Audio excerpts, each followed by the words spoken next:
Hello and welcome to Amanda's Wellbeing Podcast, a podcast where we discuss all things relating to your well-being, including interviews with experts in the fields of nutrition, physical and mental health, and my 5-minute food facts series.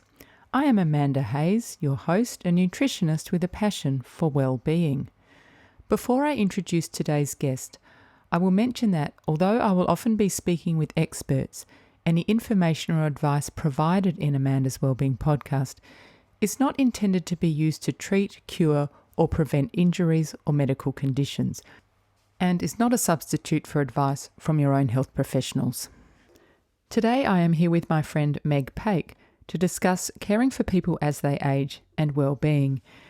Meg is an experienced registered nurse having over 2 decades of experience working in aged and acute care. About 8 years ago, Meg established Yellow Door, a company that provides staff to care for people in their homes. To set the scene, I'll paint a brief picture of Australia's older population, and by older I mean 65 and above. According to the Australian Institute of Health and Welfare, in 2017 there were 3.8 million Australians aged 65 and over. That was 15% of the population, and that is expected to rise to 22% of the population, or 8.7 million, by 2056. In that group, only 35% of older people are sufficiently active, and that is 30 minutes or more of moderate exercise per day. 7 in 10 older people are overweight or obese, and that is a risk factor for many chronic diseases like cardiovascular disease, type 2 diabetes, and kidney disease. And as most of you know, age itself is also a risk factor for chronic disease. A really important part of aging well is maintaining social and mental well-being. Dementia, and particularly Alzheimer's disease, is one of the leading causes of death behind coronary heart disease for older Australians. The Australian Institute of Health and Welfare again estimates that there were 354,000 people with dementia in Australia in 2016, and most of them were 65 and over. Unfortunately, this number is projected to more than double by the year 2046 to around 833,000. It is therefore very obvious that caring for our older Australians is extremely important from both an economic and health point of view. And this is where people like Meg can make a very valuable contribution to our Australian society. Hi Meg, welcome to Amanda's Wellbeing Podcast. Hi Amanda, how are you? I'm well, thank you for coming on today. Thank you for having me. So Meg, I'd like to talk about your professional career first. You've worked as a registered nurse for over 2 decades here in Australia and overseas, and I believe you also spent some time in ICU. So what made you decide to study nursing? Well, Amanda, first of all, my mum was a nurse. She worked night duty for the whole of my life, pretty much. And so I always saw her, I think it's pretty natural to kind of follow in the path of your parents often. But my first love was art. I always wanted to be a graphic designer. But of course, in year 12, when you're 16 and you have to put down what you want to be on your preferences, I put down nursing because I knew that I always wanted to be a mother, and I knew that a career in nursing was going to be great for that. So my plan when I was 16 was to do a nursing degree and then do my graphic design, and when I had children one day I would be able to go back to nursing quite easily. So it wasn't a huge passion as such for nursing originally, but I knew that it would fit in with my lifestyle of wanting to be a mum and also to travel. That shows incredible foresight, I think, for someone in year 12.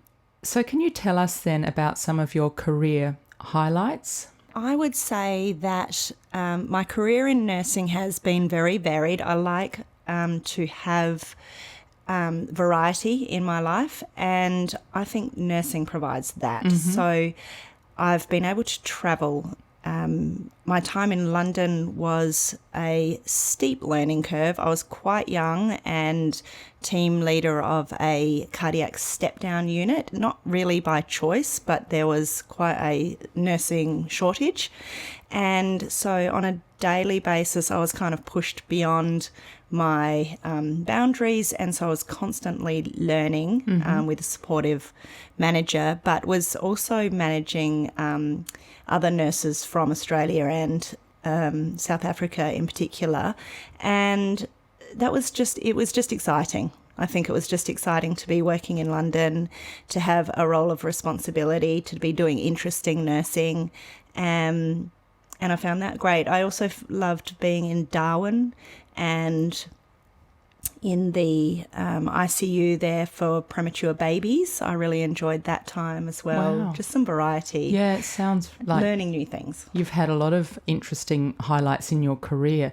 Which hospital were you at, if you were at a hospital, that is, in London? I was at the Cromwell Hospital, which was near Belgravia on Cromwell Road, and it was actually a Saudi hospital. It was owned by some people from Saudi Arabia. It was a private hospital, and so I looked after people from the Middle East who would come and have a whole package. They would get their hearts done, heart bypass surgery. They'd bring their whole family. They'd be there for 7 days. They were on a pathway, and they had to be better by day 3. Day 4 was the next step, and it was just a real process. How fascinating. It was good because often they didn't speak English, so I had to learn a little bit of Saudi. Don't ask me to speak any Arabic. Not going to happen.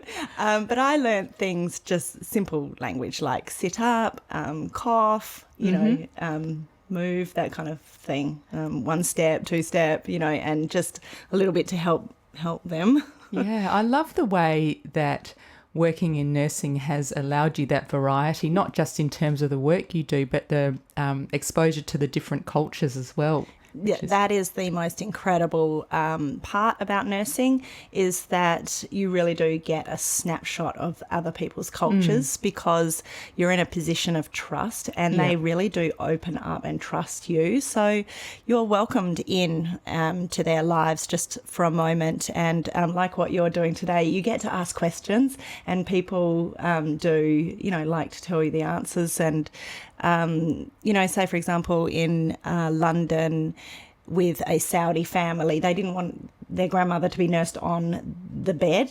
And I never worked out why. They didn't want her to be raised. So we had to look after her on the floor. Oh, I wonder why. There must be a reason, obviously. I should find out. Yeah.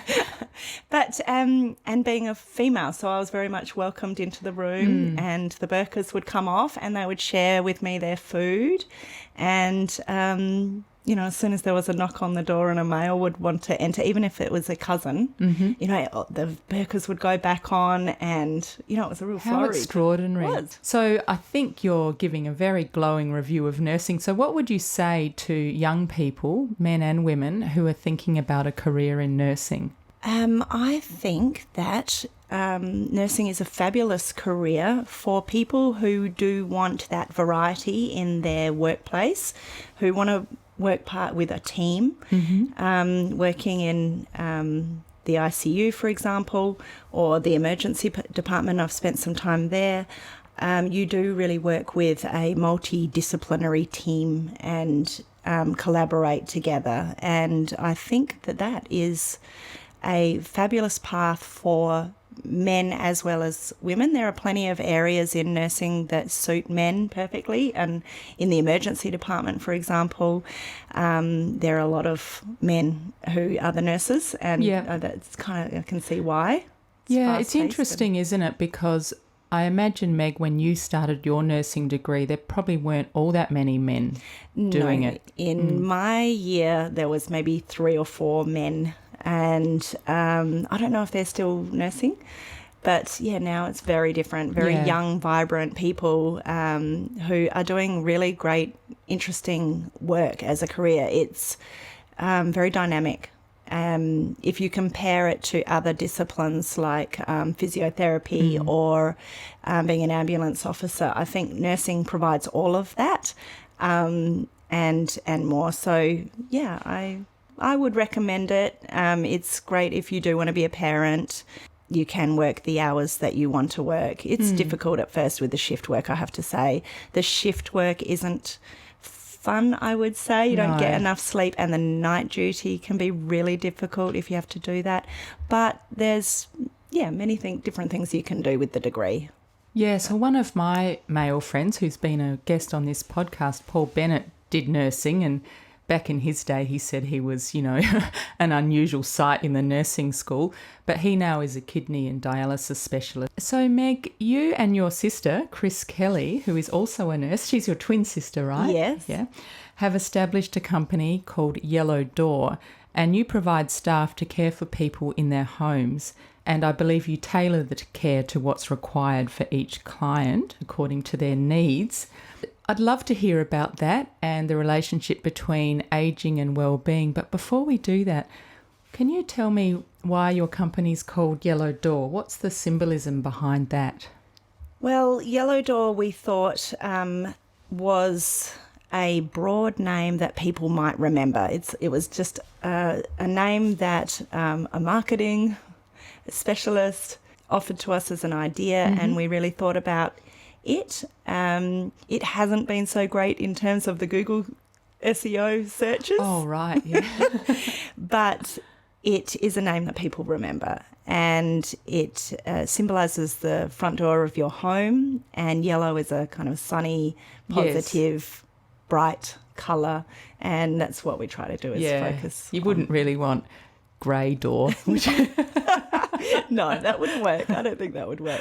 Yeah. But people sometimes say yellow road or red door, but it is something that I think people remember. Yes. Yeah. Why did you decide to start that? Did you see a gap in the market, or was it more of a passion project? What was the impetus behind that? Well, about 8 years ago, my husband's father had Alzheimer's disease, which he eventually died from, and his wife was caring for him at home, but wasn't able to find the right respite for her so that she could continue doing her role of caring for him. And my search of people to help with that situation, it just wasn't there. And this was about 8 years ago. Since then, everything has changed, where there's no shortage of help should you need it in the home. And so, we found that there was a gap in the market there. And my husband and I had always kind of talked about owning our own business one day. And it was just a topic of conversation really over dinner. What kind of idea, things could we do? And after that experience, I said to him, how about nursing? How about doing something that I know a lot about? And that's how we started. As referenced in the title, the article discusses multi-levels, that is global, national. The care that we provide them is anywhere from 2 hours a week with minor tasks around the home, personal grooming, medication administration, things like that, right up to full-time care. Right. So I assume then with your palliative care clients that these are people who want to remain in their homes. Exactly. Yeah. If it is your wish to die at home, we can help people to do that, but it does really require a strong family network and advocate, and we help provide those people with respite so that they can continue doing the amazing job that they do for our whole community. Their job is so important to give their loved ones what they wish, and it's an extremely privileged thing to be able to do for someone that you love. Yes, I'm sure. And so, Meg, what then are some of the benefits of people staying at home during that period? I think that the most important aspect is that you have choice and control over what happens and when it happens. Sure. And you can really call the shots. Yep. which people do for their entire lives, and they certainly want to at the end. A hospice is a fabulous place to be if you don't have that family support, Yeah, or sure.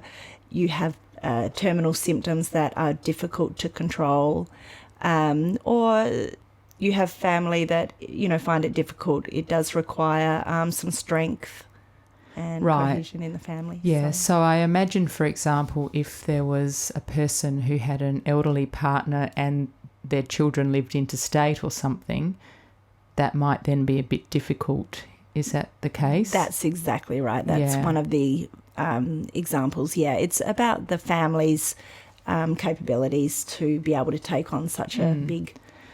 So from your point of view, you're dealing with, it sounds like, the family, not just the patient who needs the care. Exactly. Yes. Yeah. A lot of the time it is family, and in that way we can help to process the situation, to explain what dying can look like and what the next steps might be, and also reminiscence therapy really helps people to process what's happening or divert them from the pain. What's that, Meg? What's reminiscence therapy?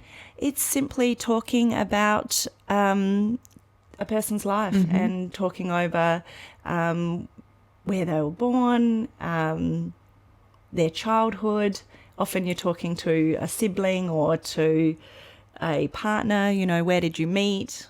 So do you instigate those kind of conversations? Yes. I think that's really easy when you've got your nursing uniform on. Sure. It just kind of symbolises, a person that you can trust. And so you can ask questions. And I think that really helps. Anyone can do it. But, just asking people about their lives is really important. And you can see, even in such sad times, that people have smiles on their faces when they're thinking about the past and the good times. Yeah, I think sometimes too it's often easier to open up to a professional, isn't it? Do you said with your nurse's uniform on, do you actually wear a uniform? Is there a yellow door? Yes. Yeah, there's a uniform. And, so some people request for their care worker not to wear a uniform. Sometimes if you have someone who has Alzheimer's, they might not know why someone with a uniform is coming over, or we look after people who have disabilities. It's just not necessary because they're needing a companion, not someone who's employed. So on your staff, Meg, it sounds like you have nurses and other type of carers, is that correct? Yes, so we have registered nurses, and we also have care workers who their qualification is a certificate 3 or 4 in individual support or disability support. They can do all sorts of things in the home other than medication administration. Right. And they need guidance too, but we provide that. So you provide a broad range of care, it sounds like. A very broad range of care. And if someone has some specific needs, then we will tailor some training for the staff looking after them if there's some extra training that needs to be done. And for example, if someone wanted just more companionship and, as you say, personal grooming, is that something you offer as well? Yes. Yes. So often people just need to not be lonely, and so to have that human connection is so important to someone's wellness, and that's what we provide. So it might be just taking someone out to a cafe and having a coffee. We promote hand massage. Oh, how lovely. Things like that. A lot of people in our community don't get touched at all, don't have a hug, don't have that. Oh, that makes me connection. so sad. It is sad. It is really sad. So, I think even just a hand massage can make someone feel so much better. Yeah, that's lovely. So, Meg, then, in terms of connecting with your clients, what are some of the ways that you ensure that they're looked after with dignity and compassion? I think the most important thing would be to listen and to listen to what their needs are and what their goals and dreams are in life, and try our best to help them to achieve their own goals, and not try to change their life, but to try and assist it and make it a little bit better, try to achieve the best version of wellness that we can that they're capable of. In your experience, would you say even elderly people that you look after, they also have goals and dreams? I think so. Yeah. I think so. Some elderly people want peace and quiet and don't want... it really does depend on the person. So, yes, I think that they absolutely do. Yeah, I mean, why wouldn't they? Humans are always striving and thinking, aren't we? So Exactly. I think that we'll know a lot more when we are elderly, yes, and it's hard for me to guess sometimes. But yeah, I would say they definitely have things done the way they like to have them done, and they know what that makes them happy. But they also know what they don't like and what makes them feel uncomfortable, so they don't want to do that. that must be one of the huge benefits of in-home care, I imagine, because if you're in an aged care residential facility, that kind of gets taken away, I imagine. You have to fit in with their timetable rather than your own. Exactly right. Yeah, I think that there are changes that you have to kind of fit into, and often you do, and it's fabulous, and you're surrounded by more people, so there's always something going on, and I think that is very helpful for a lot of people. They're not so isolated. But that choice of the time of day you eat dinner and those small things you need to adjust to. And do you, when you send someone into a home to into somebody's home to look after them, do you have the same carer each time?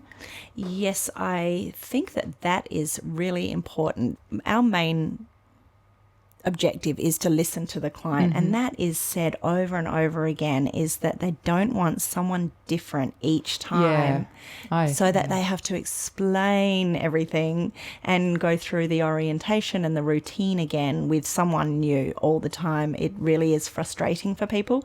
So yes, that is one of our main goals, is to have the same person each time. Of course, we always like to say that it's better to have two rather than one in case someone is sick. Yeah, of course. Then you have a known person coming rather than someone completely new. But on the whole, yes, two is what we aim for. And I guess the other thing that's really important and beneficial about that is then they develop a rapport with the patient. Exactly. Yeah. There's what we call a therapeutic relationship, which is hard to not go over sometimes, in terms of, you really become a close friend and a confidant, and it is difficult sometimes because people rely upon their care workers as I bet. a member of the family. So yeah, it's and they do grow very strong bonds, and it's not just from the client or participant; it's from the staff member too. Yeah, I'm sure. If you're physically and mentally caring for someone, it'd be very hard not to develop some kind of bond or attachment, I imagine. And Meg, I'm really interested to hear, in your opinion, why do you think it's important for communities to value elderly people? Well, elderly people are just like us in, 20, 30, 40 years, and they've lived an entire life that we can learn from. They've had experiences that we will never see. I think in the future, one day we'll be able to tell them what it was like to be living in a global pandemic. Yeah. And they have stories like that too from their lives. They've lived through wars, they've lived through all sorts of things. We look after people from many different countries and cultures. And so elderly people can share that information, and we wouldn't be here without them. That's right. And I know, having conversations with my own parents, they often say they feel the same inside.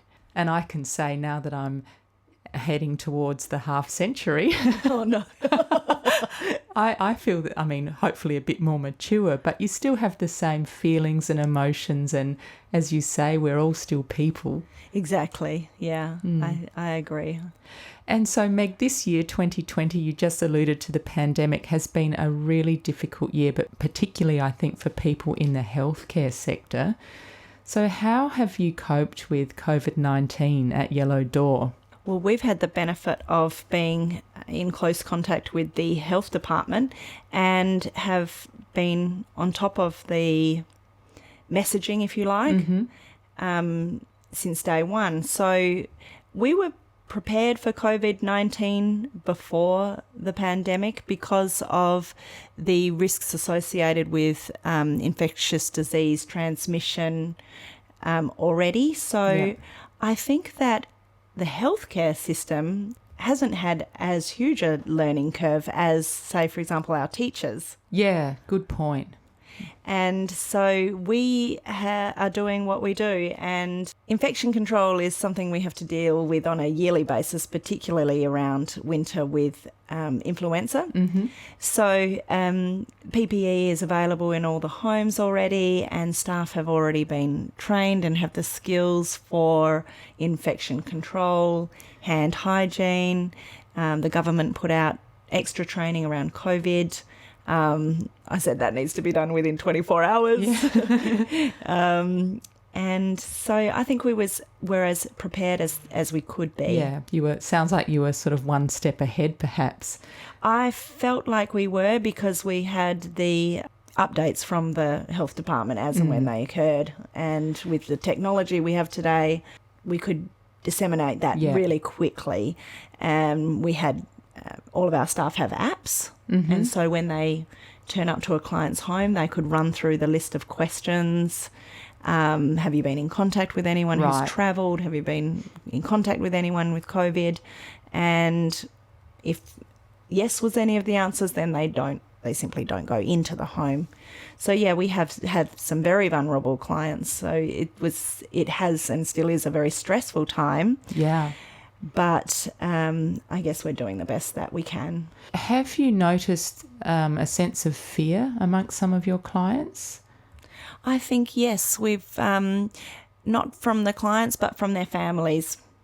No one wants to be responsible for someone getting sick. Yeah. So I think mostly the families definitely have been worried and have been reassured that we're doing what we can. Have you felt, Meg, through the COVID-19 pandemic that you've had to change the way you communicate with clients or contact them a little bit more frequently? Yes, you just want to check in and make sure that they're okay, that they're happy with the services, that is there anything extra we can do, for example, meal delivery, rather than going to the shops and just keeping a little more isolated. But we certainly have used the technology to our advantage, like a lot of other industries. We're using video conferencing and text messaging. Oh, that's good, isn't it? That is great. Yeah, that has been a real game changer for a lot of industries, including ours. One, it helps reduce the number of visitors to a home, but it also helps keep people in contact. And so for some of our elderly clients, they've been set up with iPads by family members and have video chats, which is something new and exciting for them too, where they're learning new things too. So that's great. And it does keep that social connection going, which, as we know, is so important. Exactly. Yeah, I think families have really been the ones thinking up all sorts of creative ideas to keep in contact. Through all of this, not just COVID, I mean the whole process of setting up Yellow Door, what are some of the things that you've learned? There's so much I have learned. I've learned a lot about marketing and social media and Google rankings and things like that I've never had anything to do with. In nursing, we barely used a computer. So I've learned a lot of computing skills. Oh, well done. Yeah, and it's funny. I am really proud of that. I can, do an Excel spreadsheet really poorly, but I can do a lot of things now to do with business. What else have I learned? I've learned a lot about customer service, and I think that if you treat people the way you would like to be treated, then it really does help. It's not actually, am I allowed to say this? It's not actually a lot more difficult than that. Just listen to people, answer the phone, return their calls. Yes. Give them what they want if it's possible. And so I've learned that, it's also fun. So having your own business. Yeah, it sounds like it. It sounds like you really love what you do, which is great. I think so most of the time. I'm really loving it now because the setup and the development, and my sister and I have been through a lot in the last 5 years. We've lost our mother in the process, so owning your own business doesn't really stop. So that's a really difficult thing to try and juggle. But on the whole, I really love it. And now it's so established that, we know what we're doing, and we're feeling confident in what we're doing. So we're really enjoying it. And it must be really nice working with your twin sister. She's a laugh, yes. She is really funny, and so I enjoy working with her. Yeah. We're very different in personality, so I think we work well together, covering all the bases that you need to have covered in a business, in lots of different skill sets for different things that together we, do it well together. Do you find, and I'm always fascinated by twins, do you find that you often know what the other is thinking?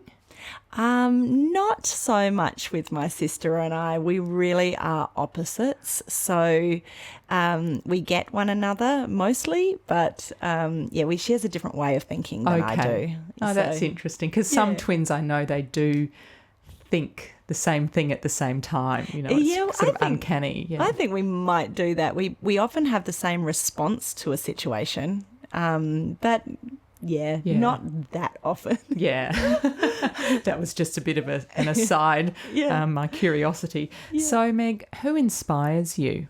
Well, I like to keep my inspiration close. So I admire the women in my life who, both family and friends, who do things that either inspire them or help them to grow and do what they need to do. So whether that be physical challenges like Iron Women those challenges, crazy things, starting podcasts, and to just doing what they love to do and doing what they need to do to make their families work. And, sometimes people have to get through traumas. Some people have to get through losses or, marriage breakdowns, things like that. I really admire women who can pivot and start again. Or I have a friend who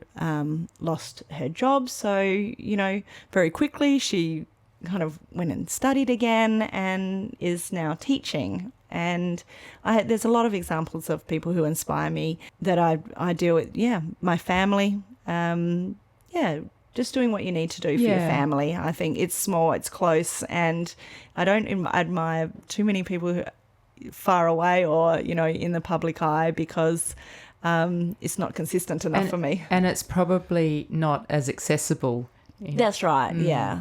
Yeah, and I think too, as you talked about women a bit there, I mean, women really keep the wheels turning often in a household, don't they, and make sure everyone's happy and well fed and rested and, looked after and loved. Yeah, exactly. Yeah, and I really admire that. I do genuinely enjoy seeing the women in my life achieving things.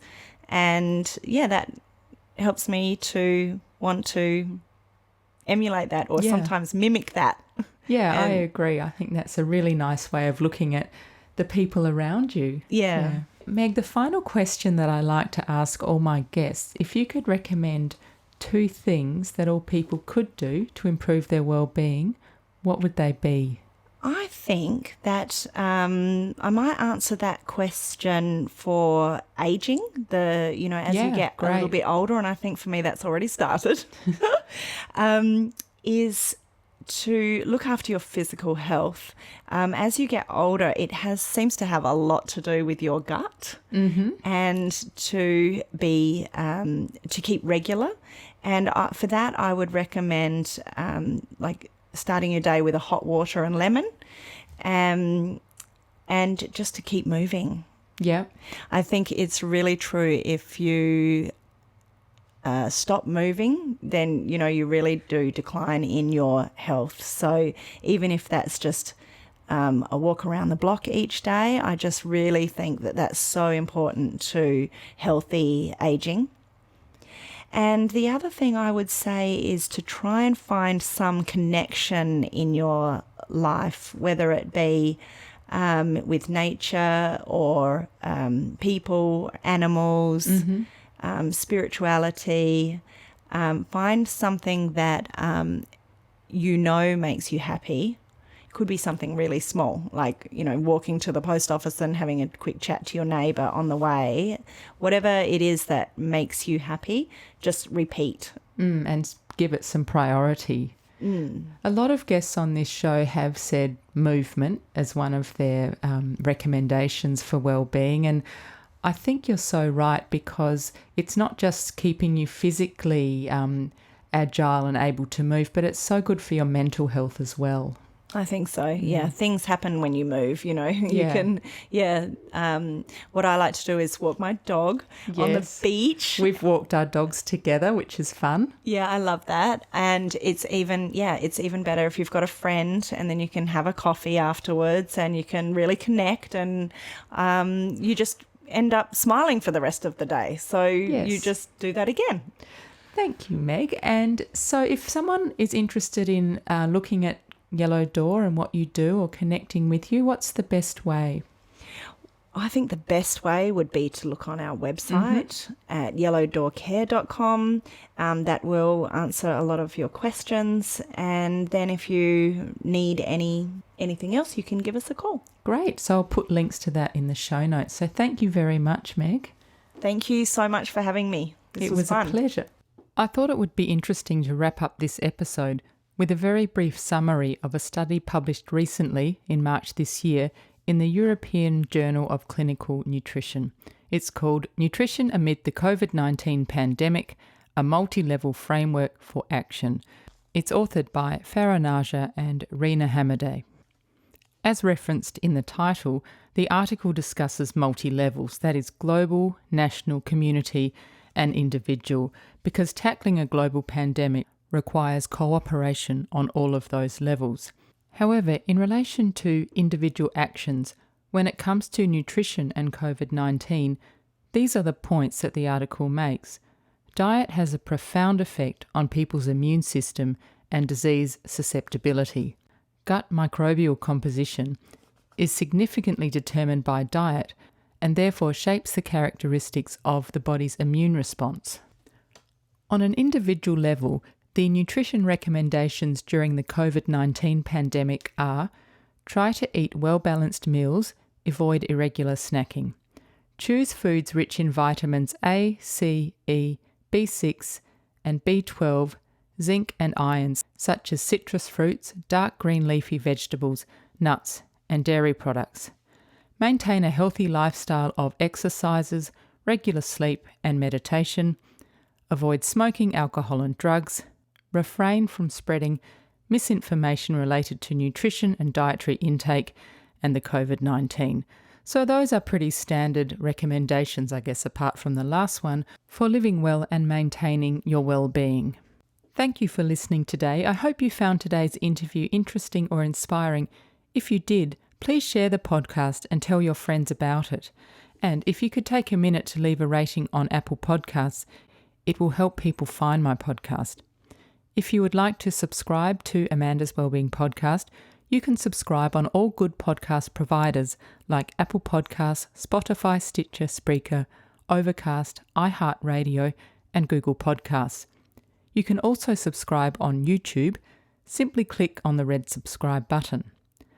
Please follow me on Instagram and Facebook, and please check out my website at www.amandaswellbeingpodcast.com, where you can contact me via the contacts page. Please feel free to suggest topics you'd like to learn more about and people you'd like to hear interviewed, and I will do my best to deliver that to you. Producing the podcast is a labour of love. It has become my full-time job, to which I dedicate a lot of time, money, and effort. If you enjoy my podcast and would like to support it, I would be so grateful. You can make contributions via my Patreon page or via PayPal from the support page on my website. I'll put a link in the show notes and please do check it out. Another way you can support my podcast is by purchasing a book from the book reviews page on my website. If you click on the Amazon link there and buy a book, at no extra cost to you, I will receive a small commission, and I thank you for that. Thank you very much for tuning in. Eat well, move well, think well.